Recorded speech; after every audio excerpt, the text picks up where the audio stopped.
오늘은 무슨 일을 하든지 하나님이 함께하는 사람, 이런 제목 가지고 말씀 전하겠습니다. 약속의 아들 이삭이 젖을 날 큰 잔치가 벌어졌을 때 종의 아들 이스마엘은 아무도 보지 않는 틈을 이용해서 이삭을 심각하게 협박하고 괴롭히다가 사라에게 발각되어 결국 쫓겨나고 말았습니다. 그렇게 해서 아브라함의 유업은 하나님의 뜻대로 약속의 아들 이삭에게 주어지지요. 물론 쫓겨난 종의 아들 이스마엘도 아브라함의 아들이기 때문에 하나님은 그에게도 한 민족을 이루리라는 그런 축복을 약속해 주십니다. 그러나 우리가 이 사건에서 명심해야 할 것은 우리는 약속의 아들들이므로 율법의 아들들과 짝할 수 없다는 것입니다. 약속과 율법은 뒤섞일 수 없기 때문이에요. 약속은 하나님의 은혜로 말미암고 율법은 자기 공로를 자랑하기에 이 둘은 결코 섞일 수 없다는 것이 지난번 설교의 요지였습니다. 오늘 우리가 읽은 본문은 약속의 아들 이삭을 심각하게 협박한 종의 아들 이스마엘이 쫓겨난 지 얼마 지나지 않아서 생긴 에피소드입니다. 22절, 23절 제가 한번 읽어보겠습니다. 그때에 아비멜렉과 그 군대 장관 비골이 아브라함에게 말하여 이르되 네가 무슨 일을 하든지 하나님이 너와 함께 계시도다. 그런즉 너는 나와 내 아들과 내 손자에게 거짓되이 행하지 아니하기를 이제 여기서 하나님을 가리켜 내게 맹세하라. 내가 네게 후대한 대로 너도 나와 네가 머무는 이 땅에 행할 것이니라.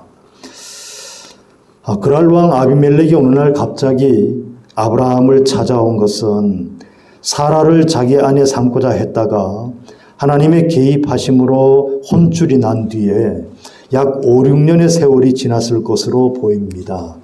왜냐하면 그 뒤에 사라가 아브라함의 아들을 임신했고 이삭이 출생한 다음 젖을 뗄 때까지 또 4년 정도의 시간이 흘렀기 때문입니다. 아비멜렉의 방문 이유는 평화조약을 체결하기 위해서였어요. 그런데 아비멜렉이 아브라함과 평화조약을 체결하기로 한 이유가 눈에 띄는데요. 22절에 의하면 그 이유는 아비멜렉이 가만히 보니까 아브라함이 무슨 일을 하든지 하나님이 함께 하시는 것이 눈에 보이기 때문이었습니다. 물론 아브라함이 무슨 일을 했는지는 아무도 알 수 없지요. 하지만 아브라함에게 무슨 일이 일어났는지를 추측해 볼 때 아무래도 지난 한 5, 6년 동안 이 그랄 땅에서 이 아브라함의 명성이 점점 커져갔기 때문이라고 생각합니다. 아브라함이 그랄 땅에 온 지는 불과 5, 6년밖에 되지는 않았지만 그의 이름은 점점 멀리까지 퍼져나갔는데 그 이유는 아브라함이 그 지역사회를 위해서 선한 일들을 많이 했을 거라고 추측됩니다. 따라서 그랄 땅에서 아브라함의 영향력은 커져갔고 또 신뢰도 두텁게 쌓였을 거예요. 아브라함은 이방인이잖아요. 나그네였습니다. 정착할 땅이 없었는데 그랄 왕 아비멜렉이 그에게 좋은 곳을 선택해서 머물 수 있도록 그렇게 허락을 해 주었기 때문에 기회를 잡고 이제 어느 땅을 정해서 살게 되었는데 그럼에도 불구하고 그는 이 본토 사람들의 눈총이 늘 두려웠던 그런 입장이었지요. 그런데 아브라함은 자기가 나그네 됨을 분명히 알고 그 땅에서 아비멜렉이 허락해 준 땅이지만 그럼에도 불구하고 거기에서 이웃과 신뢰를 쌓기에 늘 아마 관심을 가졌을 것이라고 생각합니다. 아브라함은 이웃과 화평하게 지내기를 늘 원했던 사람이고요. 또 사람을 사랑할 줄 아는 그런 사람이었잖아요. 우리가 지금까지 살펴본 아브라함의 그 여정을 보면은 아브라함은 분명히 하나님의 뜻이기도 하지만은 그도 분명히 사람을 사랑할 줄 아는 그런 성정을 가진 그런 사람이었다는 것이 우리가 이 말씀을 통해서 쭉 지켜본 그런 사실입니다.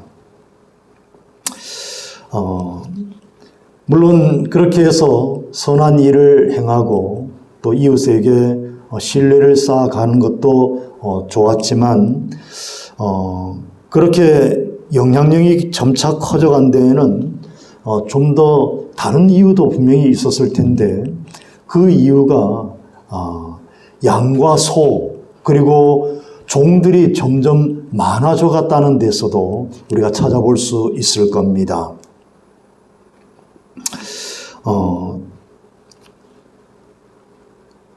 그래서 이제 양과 소와 사람들이 살기 위해서는 그 척박한 땅이잖아요. 이 그랄 땅이 그렇게 비옥한 땅은 아니지만 그래도 거기에서는 사람들이 살아갈 때 반드시 물이 필요했습니다. 그랄 땅은 1년 가운데 6개월은 비가 오지 않는 그런 땅이에요. 척박한 땅이지요.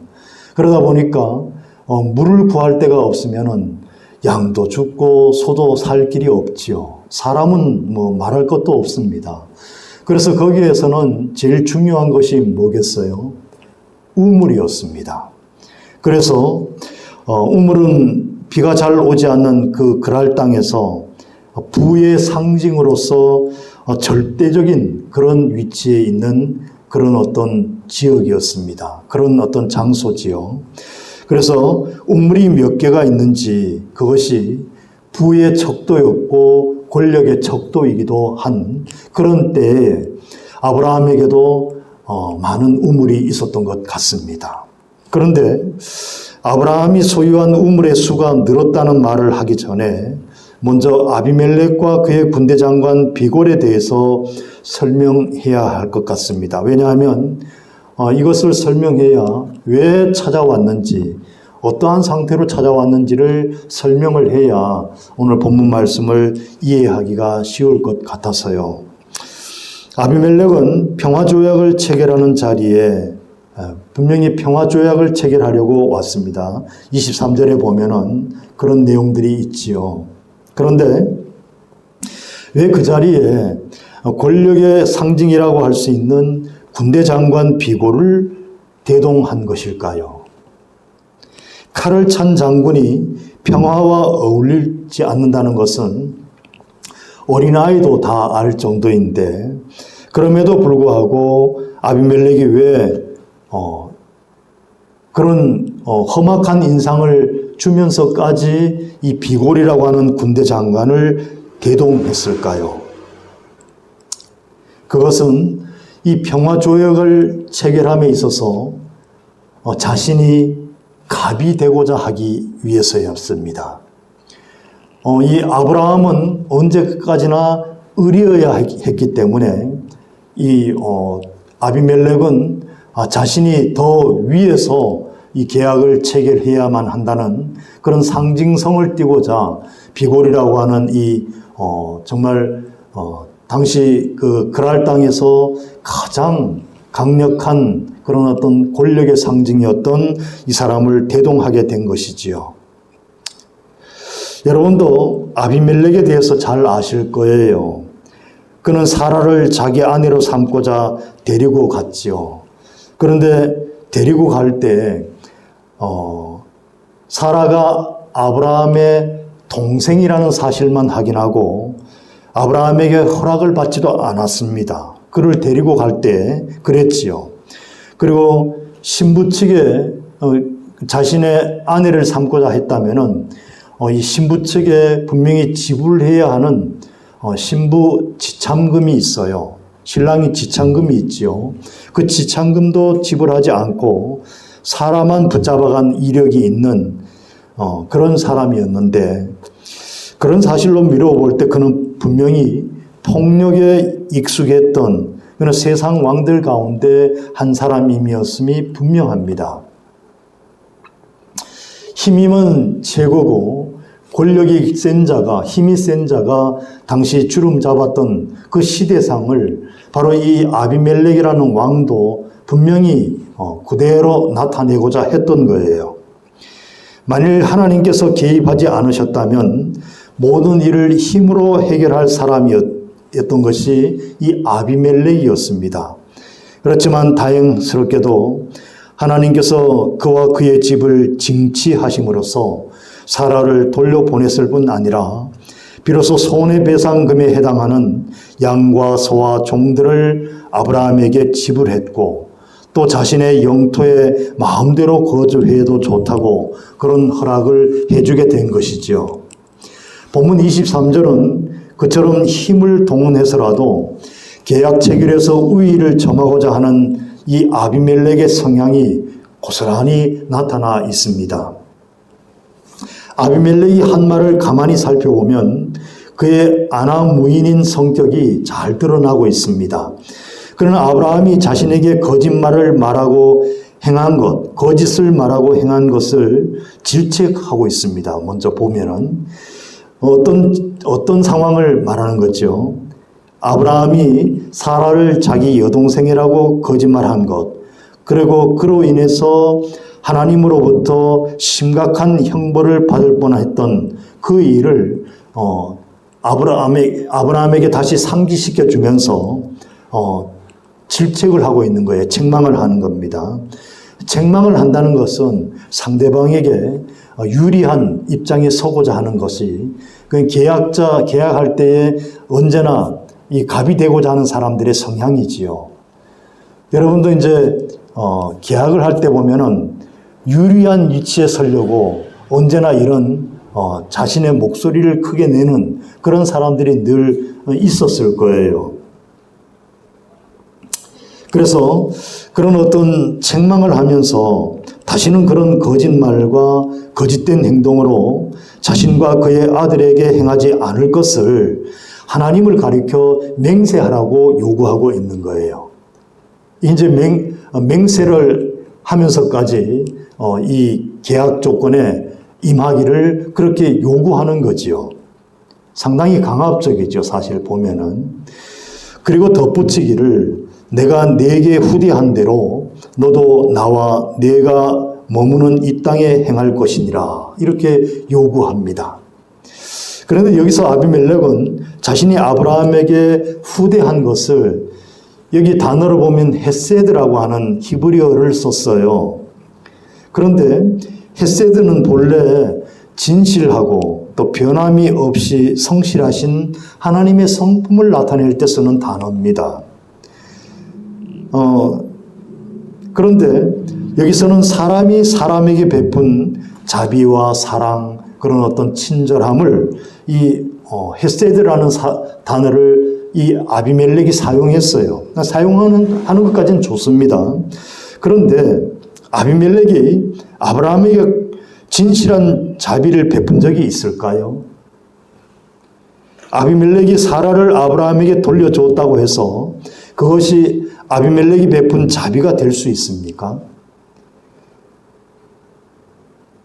그런데 이 아비멜렉은 그것을 지금 헤세드, 자기가 베푼 자비와 사랑이라고 그렇게 말하고 있는 거예요. 과연 이것을 헤세드라 이렇게 말할 수 있을까요? 은천 개를 아브라함에게 주면서 사라의 수치를 가려준 것이 과연 아브라함을 사랑했기 때문일까요? 헤세드라는 말을 그렇게 쓸 수 있었을까요? 그가 한 행위는 그저 하나님의 징계가 무서워서 한 행위였을 뿐입니다. 그런데 여러분 정말 안타까운 것은 오늘날 세상에 많은 사람들이 이러한 자기중심적인 사고에 빠져 있다는 거지요. 아비멜렉이 자신의 행위를 자비라고 한 것처럼 오늘날도 여전히 이런 주장들을 하는 사람들이 난무하다는 것이 사실입니다. 교회에서도 마찬가지예요. 자기가 어떤 관계를 맺을 때에는 늘 리드하는 입장에 서려고 하는 것이 인간관계에서 드러나는 어쩌면은 좀 욕망이지요. 늘 갑의 자리에 서고자 하는 것이 교회 안에서도 얼마나 비일비재한지 모릅니다. 이 아비멜렉은 정말 폭력적인 방법으로 한 여자를 차지하려다가 하나님의 제지로 폭력을 중단한 사람이잖아요. 그런데 자신이 베푼 그 자비가 아브라함을 후대하고 친절을 베풀었다고 이렇게 주장하는데, 이 모습은 마치 여러분 어디서 본 것 같지 않아요? 창세기 앞에서 우리가 한번 본 적이 있는데요. 그것은 바로 아브라함이 롯이 그돌라오멜 그 4개국 연합군 그 강대국에 붙잡혀 갔을 때 이 모든 이 가나안 땅에 있었던 5개의 도시국가지요. 작은 도시국가 그 사람들이 모두 다 포로로 잡혀갔을 때 아브라함이 그때 그 포로들을 정말 죽을 각오를 다해서 쫓아가서 포로들을 다시 되찾아서 오지요. 그랬을 때 아브라함을 마중한 사람이 누구였지요? 이 바로 소돔 왕이었어요. 소돔 왕이 어떻게 했어요? 야, 너가 가지고 온 전리품은 네가 다 가져도 좋아. 이건 당연한 거예요. 왜냐하면 전리품은요, 전쟁에서 이긴 사람의 몫이에요. 근데 아브라함이 차지해도 누가 아무 말 할 수 없어요. 그러면서 그걸 자기가 주는 것처럼, 자비를 베푸는 것처럼, 그렇죠. 헤세드란 말이에요. 잘못된 사용이에요. 그건 친절을 베풀거나 자비를 베푸는 게 아니에요. 당연한 거였기 때문에. 그러면서 뭘 요구해요? 포로로 잡혀갔던 그 사람들, 데리고 온 사람들은 다 자기에게 달라는 거예요. 자기는 여전히 왕노릇 하겠다는 거죠.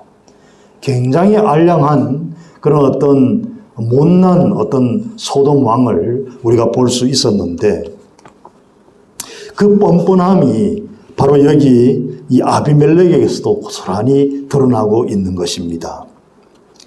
하지만 이 아비멜렉의 뻔뻔함에도 불구하고 아브라함은 그의 요구에 순순히 응하는 것을 볼 수 있습니다. 24절을 한번 볼까요? 아브라함이 이르되 내가 맹세하리라 하고, 이것이 바로 아브라함이에요. 그는 지금까지 하나님의 인도하심을 받고 여기까지 왔습니다. 그는 수많은 환난과 역경을 하나님의 인도하심 가운데 통과할 수 있었어요. 그래서 아브라함은 하나님이 그를 연단하고 훈련시켰기 때문에 그 고난의 과정을 다 이겨 나왔기 때문에 아브라함은 오직 하나님을 신뢰하고 그분이 이끄시는 길인 줄 믿고 이 모든 상황에서 자신이 훈련된 그 모습을 고스란히 보여주는 거예요. 그는 이 아비멜렉의 그 강압적인 그런 어떤 계약 체결에 아무 그런 어떤 부정적인 반응을 하지 않고 도리어 순전히 긍정적인 반응을 함으로써 하나님이 지금까지 그를 어떻게 훈련하고 인도해 주셨는지에 대한 분명한 그런 모습, 그런 사람의 모습을 온전히 보여주고 있는 거예요.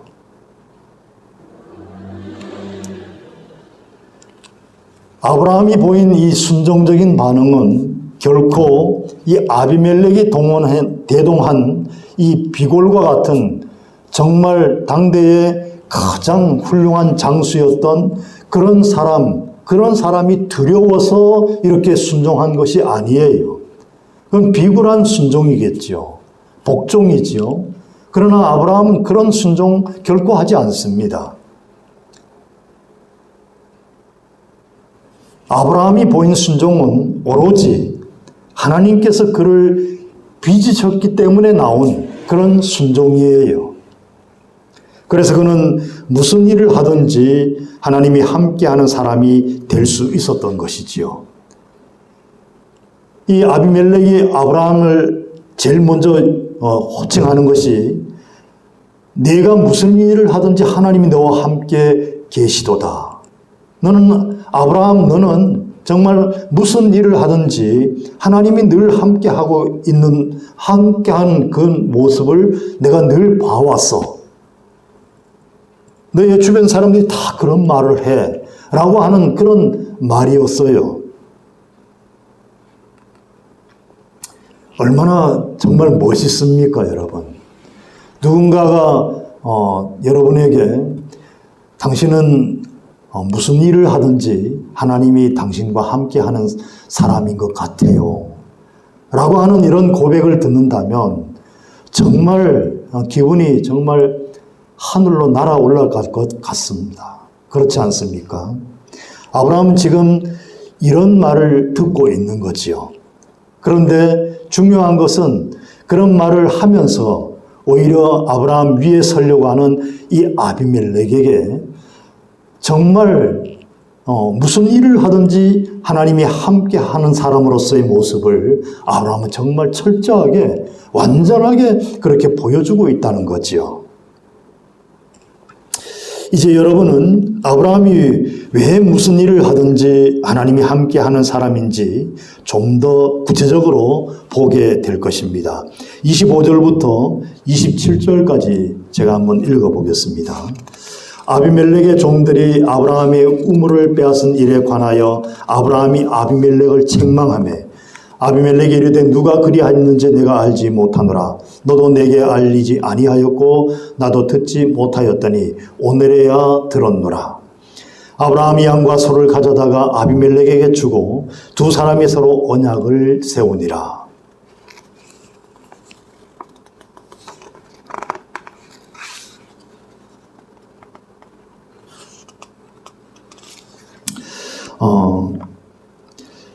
이 말씀을 보면 25절을 보면은 아브라함이 아비멜렉에게 무조건 복종했나요? 그렇지 않지요. 아브라함은 지금 아비멜렉과 계약을 체결하는데 너의 말대로 하겠다 이렇게 말은 했지만은 따질 것을 이제 분명히 따지는 사람임을 우리가 보고 있는 거예요. 25절은 아비멜렉과 그의 수하들이겠죠. 아비멜렉은 아니겠죠. 근데 그 수하들이 어떤 잘못을 저질렀는지를 아브라함은 분명히 이 아비멜렉에게 따지는 거예요. 만약에 아비멜렉이 비고를 대동해서 아브라함이 거기에서 위협감을 느끼고 위축되었거나 주눅이 들었다면 이렇게 따질 수 있었겠어요? 아브라함은 처음에는 순종적인 반응을 합니다. 하나님께서 그를 연단하셨기 때문에 하나님이 빚어진 사람 그 모습을 그대로 보였지요. 하지만 그는 결코 자신의 정말 지금까지 참고 인내했던 그 모든 것들을 때가 되어서 말하게 된 거예요. 처음에는 아비멜렉을 왕으로서 대접했지요.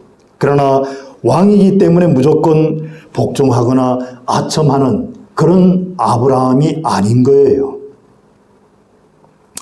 자신이 판 우물을 부당하게 빼앗아간 그런 아비멜렉의 그 사람들에 대해서 엄하게 따지고 그 권리를 다시 찾으려고 이렇게 분명히 말하는 것을 볼 수 있습니다. 앞에서도 말씀드렸지만 이 그랄 땅에서 이 우물이 차지하는 비중은 엄청났습니다. 우물이 없으면은 먹을 양식을 재배할 수도 없고 또 양떼와 소떼를 먹일 수도 없어요. 우물이 사람의 생명을 온전히 좌우하는 그런 시대에 이 아브라함 시대였어요. 근데 아브라함이 기껏 파놓으니까 누가 뺏어갔어요? 아비멜렉의 부하들이 뺏어간 거예요. 하지만 아브라함은 아무 소리도 못했습니다. 왜요? 그는 나그네였기 때문에 그래요. 앞에서도 말씀드렸지만 아브라함은 이웃과의 늘 사이가 좋게 지내려고 신뢰를 쌓기 위해서 많은 선한 일을 했을 겁니다. 그럼에도 불구하고 시기하는 사람들이 늘 있기 마련이지요. 그래서 아비멜렉의 그 수하 중에는 힘 있는 자들이 와서 아브라함이 파놓은 우물을 분명히 빼앗았던 거예요. 그런데 이런 날이 올 줄 알았겠어요? 근데 아브라함은 알고 있었던 거예요. 아비멜렉이 평화조약을 맺자라고 이렇게 올 줄 그 우물을 빼앗아간 사람들이 생각이나 했겠어요? 못했을 겁니다. 근데 이럴 때가 올 줄 아브라함은 잠자코 인내하고 기다린 거예요. 하나님께서 이 때를 주신 것이죠. 그래서 아브라함은 기회가 왔을 때에는 여지없이 그 기회를 놓치지 않고 이 문제를 집중적으로 따지는 것을 보면은 아브라함이 정말 그돌라오멜 그 4개국 강대국 연합군을 추적해서 그 막 수많은 포로들을 목숨을 걸고 되찾아온 사람 맞구나. 정말 위대한 장부가 맞구나 하는 것을 여기서 다시 한번 알 수 있는 거예요. 그래서 아브라함은 기회가 왔을 때 참고 있다가 인내하고 있다가 하나님이 주신 기회가 이때다 하는 것을 깨달았을 때 그 문제를 여지없이 해결하는 겁니다. 그래서 아브라함은 그 우물이 자기의 소유라는 것을 증거하기 위해서 암양 7마리를 따로 줍니다. 여러분 28절부터 31절 제가 한번 읽어보겠습니다. 아브라함이 7 암양 새끼를 따로 놓으니 아비멜렉이 아브라함에게 이르되 이 7 암양 새끼를 따로 놓으면 어찌미냐. 아브라함이 이르되 너는 내 손에서 이 암양 새끼 7을 받아 내가 이 우물 판 증거를 삼으라 하고 두 사람이 거기서 서로 맹세하였으므로 그곳을 브엘세바라 이름하였더라. 그 당시에 그랄 땅에 사는 사람들에게 정말 소중했던 것은 바로 이 우물이었습니다. 그런데 아브라함이 자신의 소유라고 처음 주장한 것이 뭘까요? 바로 이 우물이에요. 이게 중요합니다, 여러분. 왜 그렇습니까? 이 우물이요. 하나님께서 아브라함을 통해서 하나님의 나라를 세우겠다고 말씀하셨잖아요. 열국의 아비가 되겠다 하시고 하나님은 아브라함을 통해서 그 씨를 통해서 하나님 나라를 세우시겠다고 분명히 말씀하셨어요. 그런데 첫 번째로 주신 게 뭐예요? 바로 이 우물입니다. 그래서 브엘세바라 이름했는데 이게 굉장히 중요해요. 브엘은 우물이란 뜻이에요. 샘물이란 뜻이죠. 세바는 약속이란 뜻입니다. 약속의 셈이에요. 물론 세바가 7이라는 숫자를 가리키기도 해요. 어떤 면에서는 7이 완전 수잖아요. 완전한 샘물이다. 하나님의 약속의 완전한 샘물이라는 뜻으로. 그래서 브엘세바 지역에는 아브라함이 7개의 우물을 팠는데 7개의 우물을 빼앗겼을 것이다. 그래서 다시 찾을 것이다 라는 의미에서 그렇게 해석하기도 합니다. 그렇지만 중요한 것은요, 우리가 이 브엘세바, 아브라함이 자기 소유로 되찾는 이 브엘세바의 이 우물을 통해서 뭘 보는 거예요? 하나님 나라를 보는 거예요. 그렇기 때문에 아브라함이 이 가나안 땅에 들어와서 첫 소유로 안게 된 이 우물이 얼마나 중요한지 모릅니다. 우리는 이 우물 하나를 그냥 작은 우물 하나가 뭘 그렇게 중요해? 라고 생각할 것이 아니라 이 우물을 시작으로 해서 하나님이 아브라함에게 뭘 주세요? 하나하나 이제 드디어 하나하나 주시기 시작합니다. 그래서 이 가나안 땅이 마침내 누구의 땅이 돼요? 430년 후에 누구의 땅이 됩니까? 바로 이 이스라엘 땅이 되는 거예요.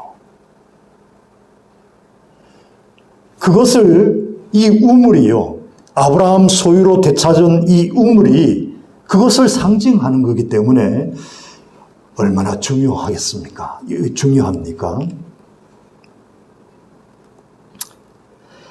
하나님은 아브라함에게 한꺼번에 모든 것을 주지 않으세요. 이렇게 하나하나 때가 되어서 하나하나 주시는데요.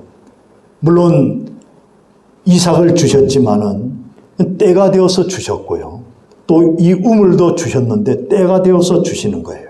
그러나 여러분도 아시다시피 아브라함이 땅 한 평을 이 가나안 땅에서 얻습니까?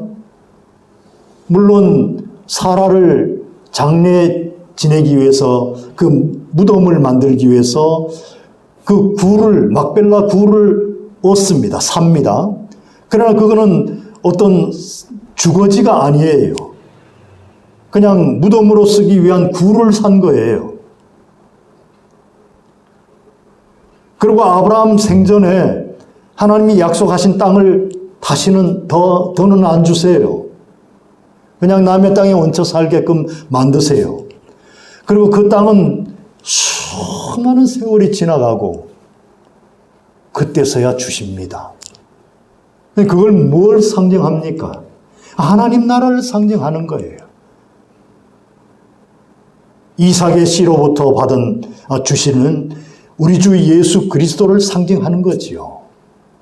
우리 주님이 이 땅에 이루실 하나님 나라를 바로 이 우물 하나가 상징하기 때문에 이 우물이 그냥 작다 이렇게 우습게 여길 것이 아닌 거예요.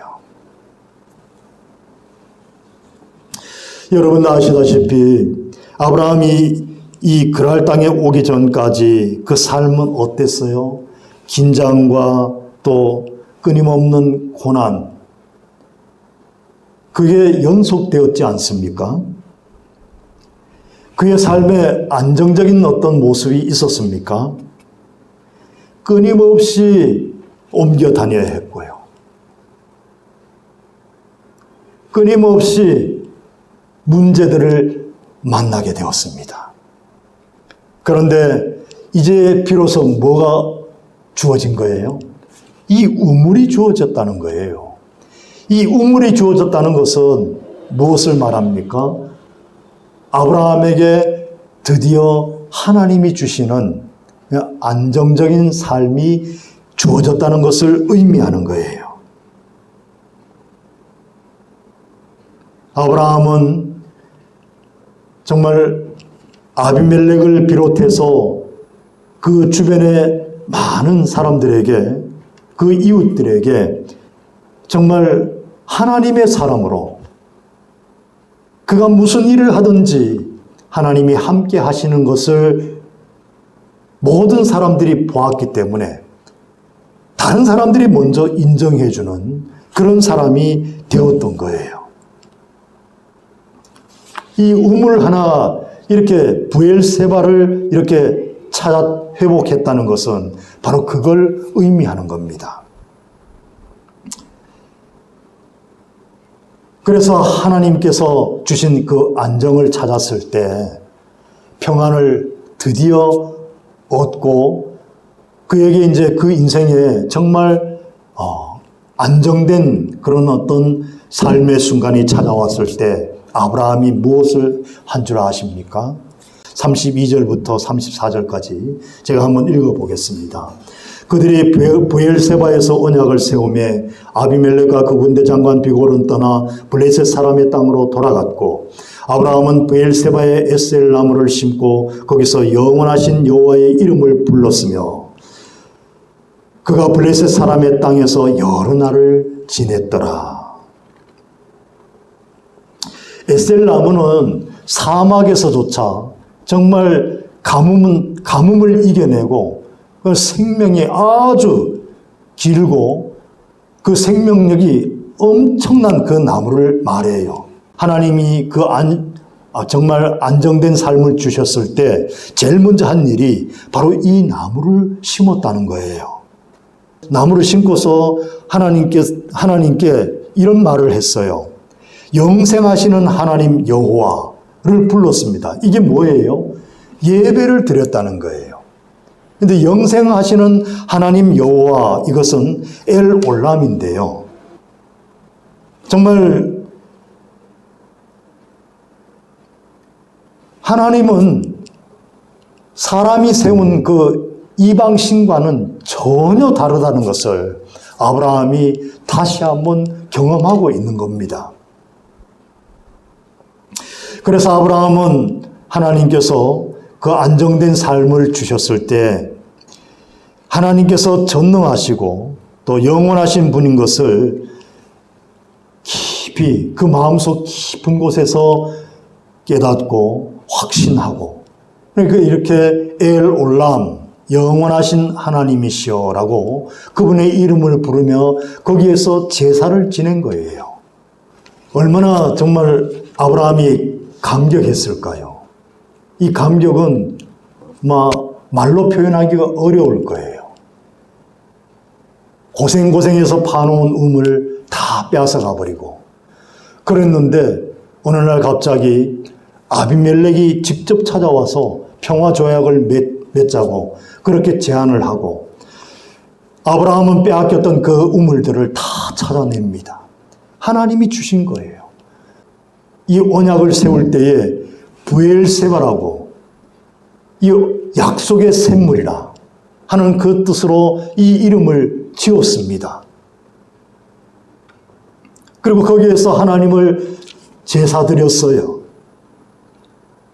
이 아브라함의 지금 마음이 정말 하늘을 날 것 같이 그렇게 기뻤던 거예요.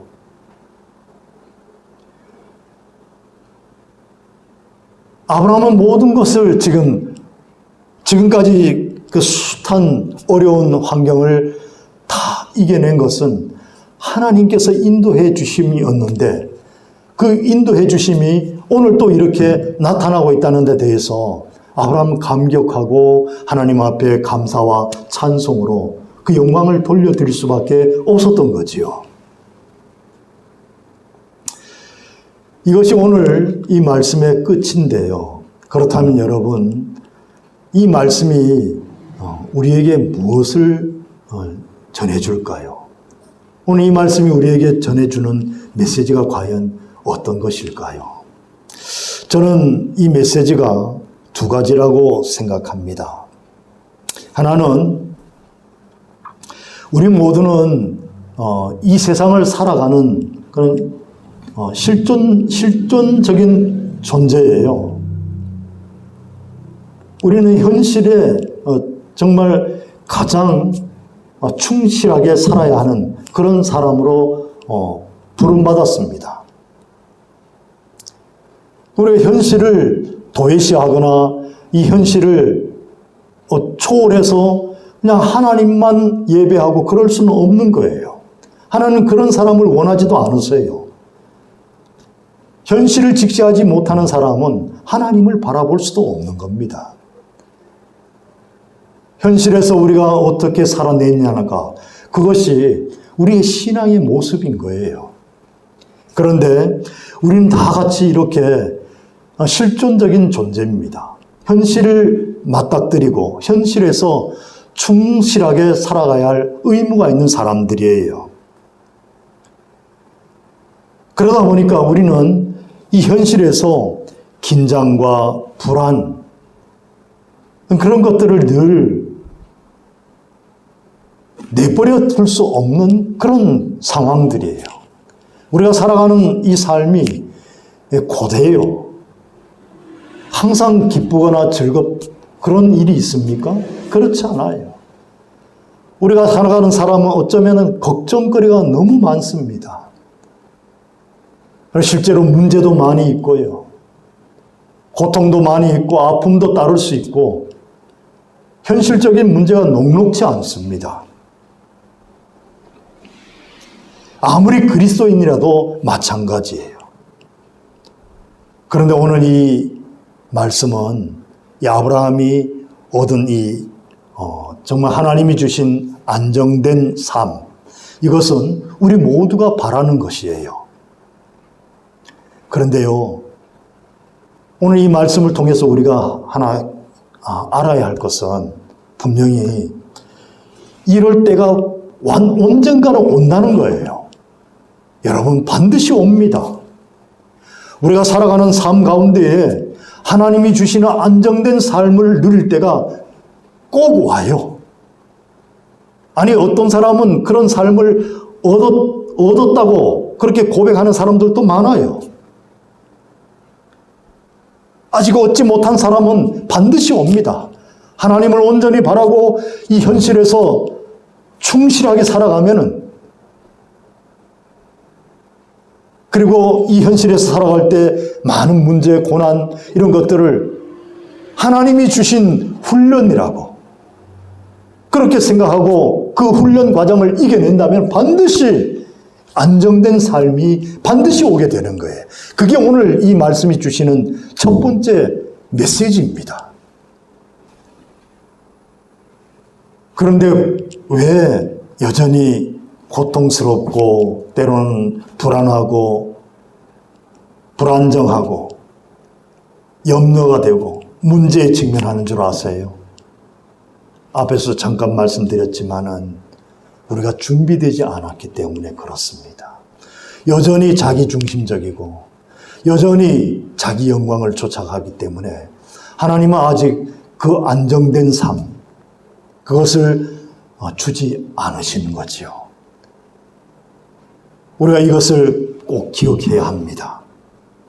우리에게는요, 우리의 삶을 늘 겸손하게 그렇게 우리의 삶에 임해야 할 그런 어떤 훈련이 필요한 그런 상황입니다. 많은 사람들이 그렇습니다. 우리가 그리스도인이지만은 우리가 그리스도 예수의 장성한 분량에 이르지 못할 때에는 늘 겸손과 섬김과 사랑의 자세를 늘 갖춰야 할 필요가 있는데 이거는요, 하루아침에 되지 않습니다. 이건 연습이 필요해요. 훈련이 필요합니다. 그래서 하나님은 우리에게 정말 이 아브라함의 이런 모습을 우리에게 말씀해 주신 것 아닐까요? 그리고 두 번째로 오늘 메시지 마지막으로 전할 것은 이미 이 안정된 삶을 받아 누리고 있는 사람에게 해당되는 건데요. 이 평안함, 만약에 그런 삶을 누리고 있다면 그 평안함은, 그 안정된 삶은 여러분 자신을 위해서만이 아니라는 거예요.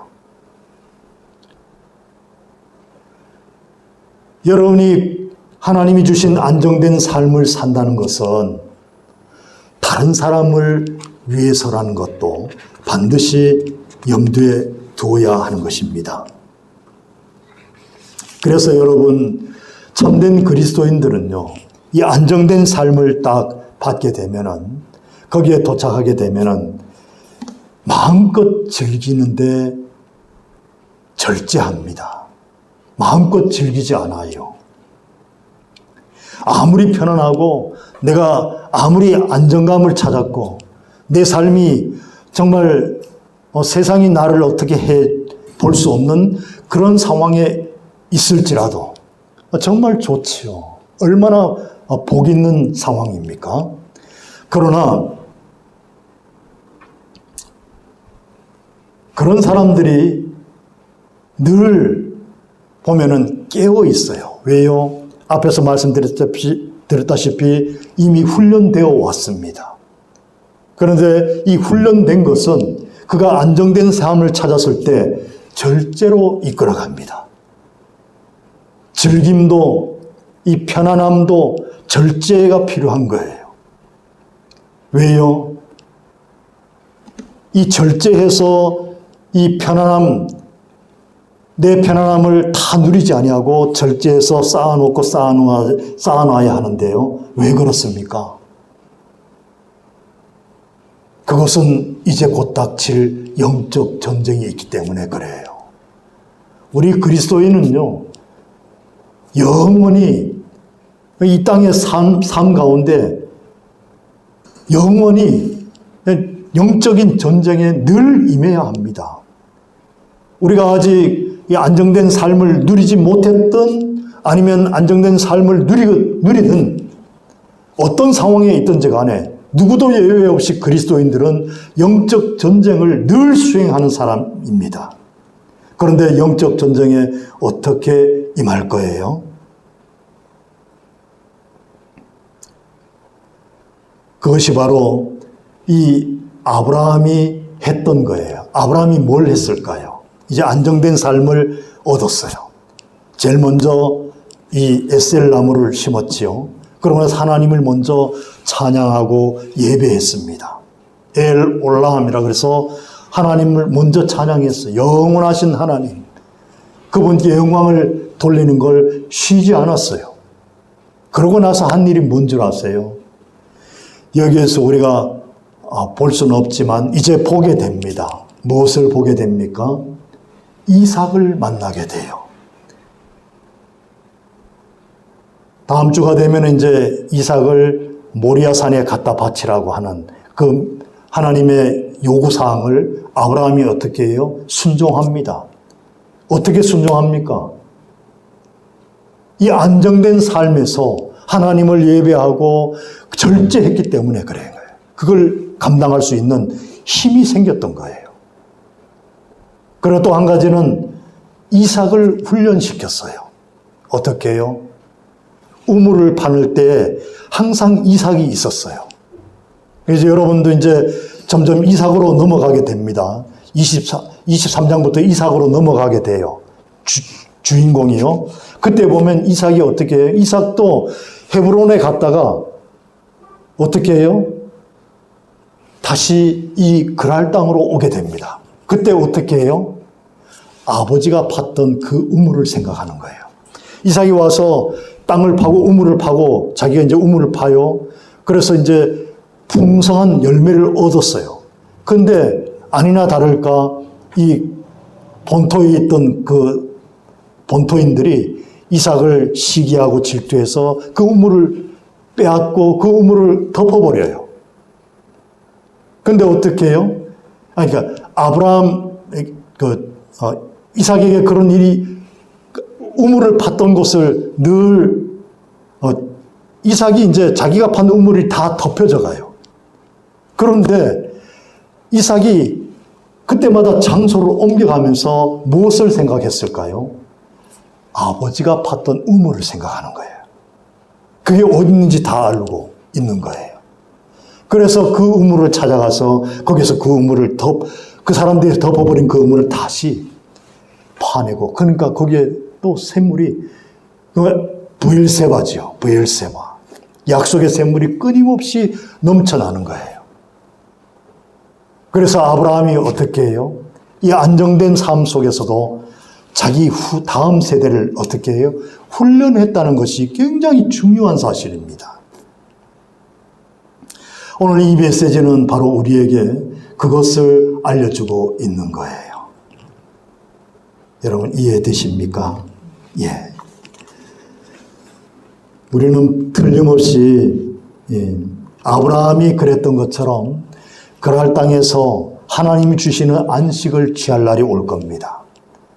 평안을 얻고 또 안정된 삶을 반드시 얻을 거예요. 이미 얻은 사람도 있을 겁니다. 그러나 하나님은 반드시 주셔요. 그런데 그때까지 어떻게 해요? 인내하고 훈련하고 연습하고 기다려야 하는 거예요. 그런 과정이 우리에게는 반드시 필요합니다. 그럼 우리가 그 안정된 삶을 받으면 어떻게 해요? 절제해야 되는 거예요. 우리의 그 즐거움을 다 누리지 아니하고요. 조금씩 남겨둡니다. 다른 사람들과 나누기도 하고요. 다른 사람들을 위해서 그것을 떼놓습니다. 다른 사람을 섬겨요. 그것으로. 더 많은 것으로 섬기고 더 많은 것으로 사랑할 줄 아는 거예요. 그게 우리가 해야 할 일이고요. 또 궁극적으로는 다음 세대를 위해서 준비하는 거예요. 이것이 오늘 우리가 이 말씀을 통해서 배우는 메시지입니다. 기도하겠습니다. 하나님, 오늘 이 말씀을 통해서 아브라함이 그랄 땅에서의 삶이 순탄치만은 않았음에도 그럼에도 불구하고 하나님이 지금까지도 인도하셨으니 모든 과정을 하나님께 맡겼다는 사실을 우리가 다시 한번 확인할 수 있었습니다. 하나님, 저희도 하나님이 주시는 그 안정된 삶을 얻기까지 하나님 반드시 그 삶을 주실 줄로 믿는데요. 그런데 그 삶을 얻기까지 우리는 늘 연습하고 훈련되어서 인내하고 참고 기다려서 하나님의 때를 기다릴 줄 아는 그런 그리스도인들이 다 되기를 간절히 바라고 원합니다.